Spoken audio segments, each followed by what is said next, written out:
Welcome back, my friends, to the DerateTheHate.com podcast. I am Wilk from WilksWorld.com, and this is episode 9 of our Derate the Hate podcast. And today we're going to talk a little bit about delayed gratification. You know, it's mid-June. I've been spending a lot of time working on our garden here in Wilkesville, and I have to tell you, there is nothing in the world that exemplifies the concept of delayed gratification like planting a garden from seeds and watching and working and waiting for those plants to grow. I've been working on my garden here in Wilkesville since I bought the place 5 years ago, and I absolutely love having a garden. We do as much here, whether it be growing chickens that we raise, and we raise laying chickens and broiler chickens for eating. Plus, we have a garden that we grow an awful lot of food, and we process it up before the winter comes, and we do some canning, we do some freezing, and a lot of the food that we eat around here all year long is from stuff that's either grown here or raised here or stuff that I hunt. So, but the delayed gratification is so important in a person's life. It's so important to being a happy person, and as I've said many times in this podcast, and I talk about it all the time, in order to derate the hate, in order to take that hate down a notch, you have to be a happy person. You have to work at being happy all the time. It's a moral obligation for each of us as an individual to be a happy person, and delayed gratification is so important, and so it is such an important part of that process and being a happy person. So gardening, okay? A lot of people don't think about gardening. You know, a lot of people, when they think about gardening, they think of little flower pots and little flowers and whatever. For me, not so much. I'll probably have some pictures that you can check out as far as what I've got going in the garden. But, you know, we've got potatoes, we've got green beans, zucchini, cucumbers and kohlrabies and tomatoes. We do a lot of tomatoes because we do a lot of canning tomatoes. We make a lot of tomato sauce. My wife's Italian and or half Italian, and we do a lot of processing of all of our own vegetables, and that's a lot of the food that we eat throughout the year. So the concept of delayed gratification, why is it so important? With smartphones and everything, you know, right at the tip of our fingers, the constant media news cycle, social media and the dumpster fire that is, and the national news media and 24-hour news cycles. We're not waiting for that article from across the country, and we're not waiting for the newspaper to come out tomorrow morning. It's all there right at the tip of our fingers right now, and a lot of it's bad. And unfortunately, it's right there. It's there all the time. We've become conditioned to believe we get everything in real time as it's happening, and sometimes that's good, sometimes it's bad, but it's all there right now. It's we're able to see it right now as it's happening, and we've become conditioned that way to expect that in almost all things. And kids nowadays, I don't think kids will ever understand the idea anymore of waiting for, Saturday morning cartoons. When I was a kid, Saturday mornings were the time we, grab a bowl of cereal, sit down on the living room floor, and watch cartoons. We had 3 channels. People make jokes about that. I'm old enough to be one of those kids that, we had 3 channels growing up. We very seldom had cable. In fact, when I was a kid, sometimes we didn't even have a television. But, sit down on the floor Saturday mornings, watch television, and nowadays you got cable, and you got 24-hour cartoon channels and kids shows on 24 hours a day. They don't have to wait for anything. They really don't have that sense of appreciation, that sense of, again, delayed gratification, understanding what it's like to wait for something. Nowadays, as adults, we buy a lot of our stuff online. We buy a lot of our stuff online, and you got places like Amazon who is selling the idea of same day delivery or next day delivery. I mean, it's Prime. You can get you can get so many things next day, and you really don't have to wait for anything.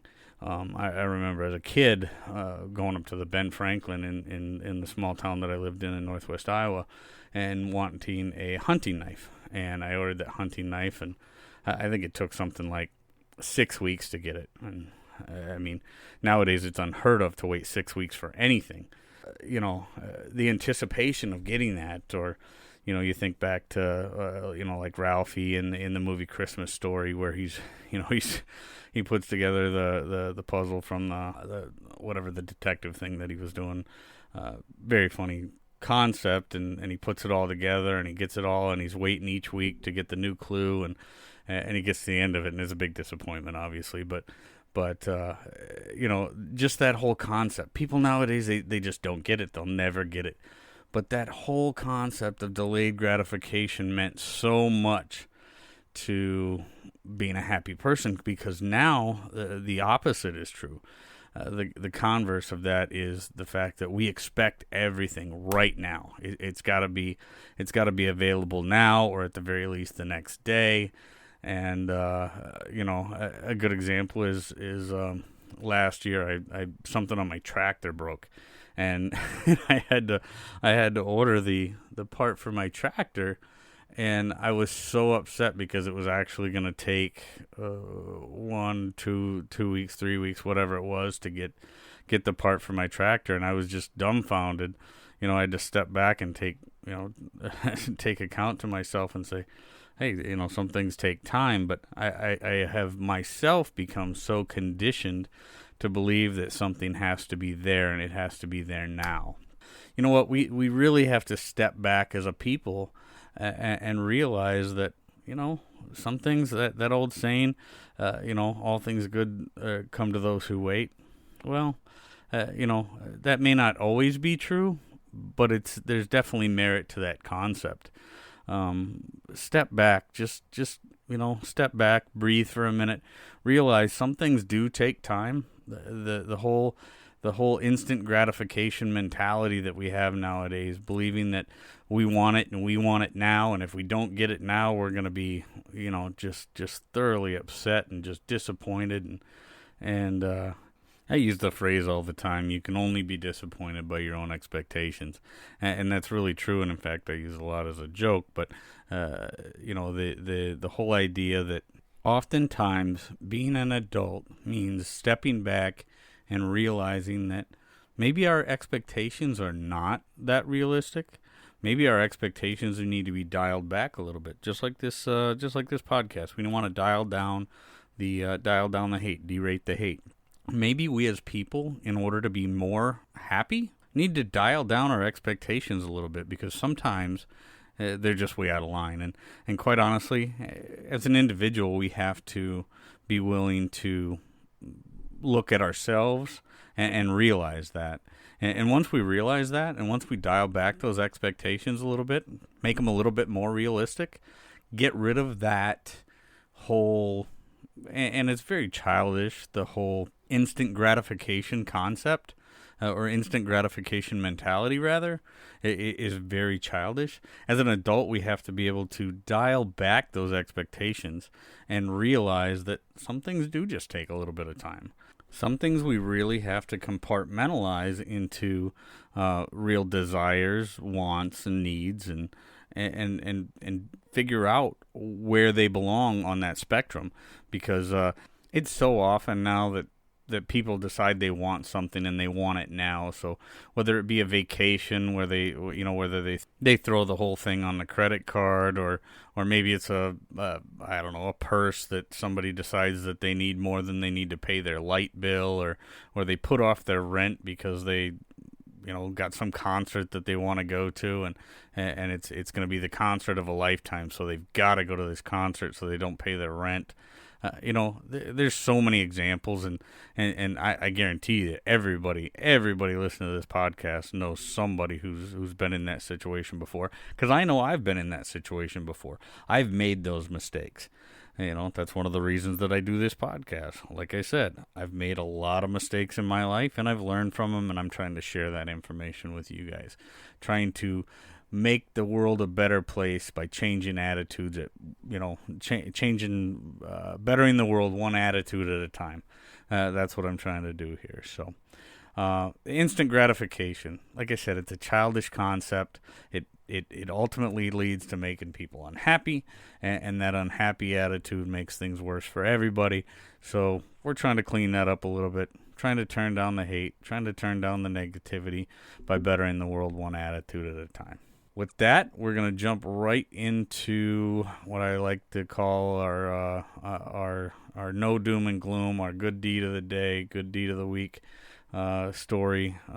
Try to combat the doom and gloom media by bringing up a story that most people probably didn't get to hear, or most people probably didn't get to see, because the vast majority of what we see online and in the news is all doom and gloom. If it bleeds, it leads. And I like to bring up a story that makes me feel good, and really brings out the positivity in people. And right now, quite honestly, with everything that's going on, you gotta look for the positive. You gotta find the good stories. You gotta find the good people out there, because when all we're inundated on social media and through the big news media with his bad stories, people begin to believe, and people begin to think that there's nothing but bad. They believe that those cherry-picked stories of bad are all there is, and that's not the case. That's not the case at all. There's a lot of good people out there. There's a lot of good people that don't buy into the hype of everybody's against each other, and it all too often it just seems like the media, whether it be social media or the big news media, tries to keep us divided by just constantly bringing up all the negative, all the bad. But you have to realize those stories are not all there is. It's just that's what all they report. So anyways, each week I look for a story. I look for a story that is so good and just brightens up the lives of so many people, whether it be the people that are directly affected by the people within the story, or those that get to read the story to get that feel-good sense. And this week's story is about a gentleman named Jamie Lentz out of Pinckney, Michigan. Pinckney, Michigan is a town in the outskirts of the suburbs of Detroit, Michigan. And Jamie Lentz has got a little thing going where he takes old bikes. I think the first one he had just found on the side of the road, and he fixed it up and decided to give it to somebody, just random person. And then he started looking for donations of rusty old bikes, and started taking those rusty old bikes and piecing them and parting them together, and just as a hobby, more or less. And after he puts them together, he just goes and gives them to random strangers in Detroit. He's trying to provide a good example for his kids. Like he said, and I can't stress this enough right now. And this story, it really hits home for me right now, because it from everything I've read about this Jamie Lentz, and I think he's got a Facebook page about Ricky Baggy's Bikes or something like that. But from everything I've read about this gentleman, he's really got the mentality that a lot of us have, and I think more people have than the media gives us credit for. Is he doesn't want his kids to see color. He doesn't want his kids to see anything about anybody except for the fact that everybody's a person, and everybody might be falling on hard times. Everybody might be a little bit different as far as finances and where they live. But the color is he wants his children to be raised colorblind, just like I think most people do. Most people don't care about color. Most people don't care about race. They just want to live their lives, and they just want to do the right thing for themselves, their family, and the people that are around them. And that's what this Jamie Lentz is doing. He sees people on hard times. He sees people that he could give a bicycle to, somebody that could benefit from a bicycle that works. He gives them the bicycle, puts a smile on their face, it makes him feel good, makes them feel good. Everybody goes away happy. And I think there's a lot more people out there that are like that than you would know if all you did was pay attention to all the garbage on social media or all the stuff that you see on the national news all the time. So Jamie Lentz, Pinckney, Michigan. Ricky Baggy Bikes on Facebook, whatever the case may be. However you want to give this guy an attaboy. Like I said, from everything I've seen from the article, and I'll place the article in the show notes. But Jamie Lentz doing a good job, man. That's really cool. You deserve an attaboy. Keep it up. He's not looking to make it a charity where he's got to do it all the time. He does it as a hobby. He doesn't want it to be a chore, and he's just doing good things for good people. So keep it up, and that's an awesome story. I like it. Like I said, you can find the link to that story in the show notes, and reach out and give him an attaboy. That's awesome. So, with that said, I just want to say a couple things real quick. With the Derate the Hate podcast, we're always looking to turn the hate down. That's what it is. Derate means to turn it down. Derate the hate. We want to bring down the hate, bring up the positivity, better the world, one attitude at a time. So, when you get out there, just remember, a lot of people do things for a lot of different reasons. It's not all just because we disagree. I've got to hate you. You've got to hate me. Just get out there. Talk to each other. Be kind to each other. Appreciate everything that you've got. Be grateful for everything that you've got. And remember, it's up to you to make each day what you want that day to be.